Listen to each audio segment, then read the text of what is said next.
Nous voilà de retour à Madagascar avec une toute nouvelle équipe.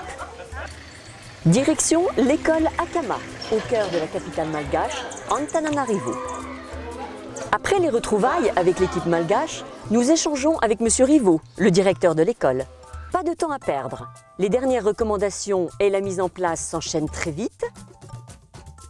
Ça y est, l'équipe est prête pour commencer notre 4e mission à Madagascar. Et c'est Alexandra, au secrétariat, qui accueille les premiers enfants.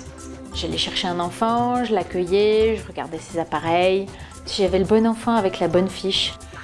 Et après, je l'accompagne dans les différents ateliers. La chaîne auditive se poursuit avec Théo, l'ORL, très investi avec Audition Solidarité. Merci Théo. Oui, je nettoie d'abord le conduit, le canal, parce qu'il y a un petit saleté qu'il faut enlever avant de faire l'empreinte. De faire l'empreinte et aussi l'appareillage. Puis, c'est Stéphane qui commence les premières audiométries. Audition Solidarité a pris possession des lieux en moins d'1 heure et on s'est mis au travail tout de suite. Du coup, j'ai fait beaucoup d'audiométrie et puis des prises d'empreintes. Et puis ensuite, les réglages d'appareils auditifs avec des grands sourires à la clé.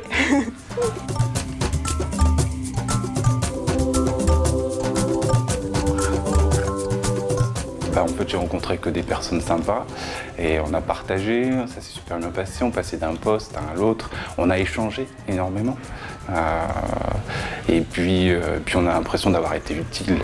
Tous ces enfants, du plus petit au plus grand, aussi heureux d'entendre un petit peu, de commencer à parler avec les orthos et tout, et la musique, enfin, extra, extra.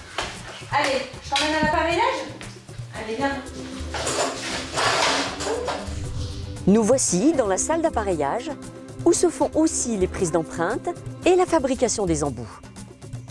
On a une équipe sur place de fabricants d'embouts avec Andou, Santo, et ce n'est que leur 4e semaine où la mission vient. Et ils savent se débrouiller comme des chefs, ils font les embouts, les empreintes parfaitement. Et Rémi, notre spécialiste des embouts, affine sa formation et donne encore quelques précieux conseils. Une fois les embouts vérifiés, voici le moment tant attendu qu'est l'appareillage. Allez, donc là, je vais les mettre en route.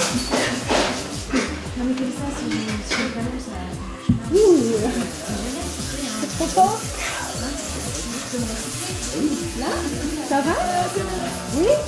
Et les réactions sont toujours pour nous des purs moments de bonheur. C'est parti. Est-ce que tu m'entends? Ah, super. Tu entends bien? Ouais. Ça va?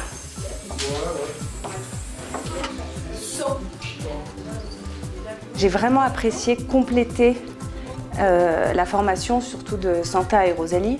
Elles ont vu des enfants, entre autres, l'année dernière, toutes seules, qu'elles ont dépisté, fait les tests d'audition qui étaient justes. Les embouts étaient bien faits, les appareils étaient bien choisis et les réglages étaient vraiment judicieux. Effectivement, c'est vraiment une grande satisfaction pour Audition Solidarité de constater l'implication et la qualité de travail de l'équipe malgache.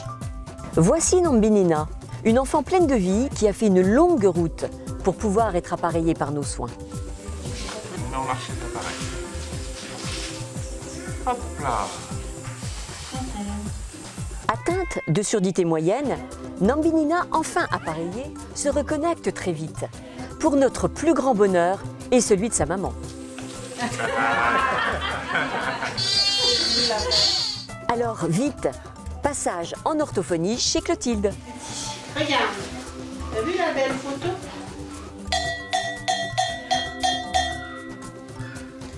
Bien, tu vas tomber dans le piège. L'orthophonie est une étape déterminante pour l'oralisation.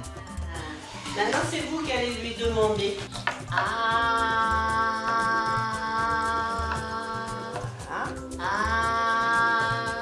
Merci. Certes, c'est un travail quotidien et de longue haleine, mais qui en vaut la peine, car les résultats sont surprenants et encourageants.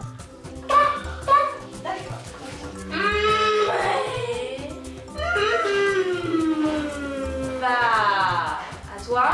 C'est vrai que cette mission, il y a déjà beaucoup de travail qui a été fait en amont. Et aujourd'hui, comme tout professionnel, ils avaient envie de poursuivre leur formation et d'avoir un petit peu du renouvellement d'informations, de nouvelles idées. Et c'est ce qu'ils attendaient, c'est ce qu'on leur a apporté, mais avec une base déjà très très solide.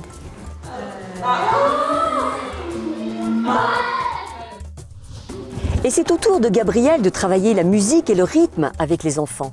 Ils ont le droit, eux aussi, à faire de la musique. Ils adorent. J'ai tout un tas d'outils à ma disposition que j'utilise au quotidien auprès de gens entendants.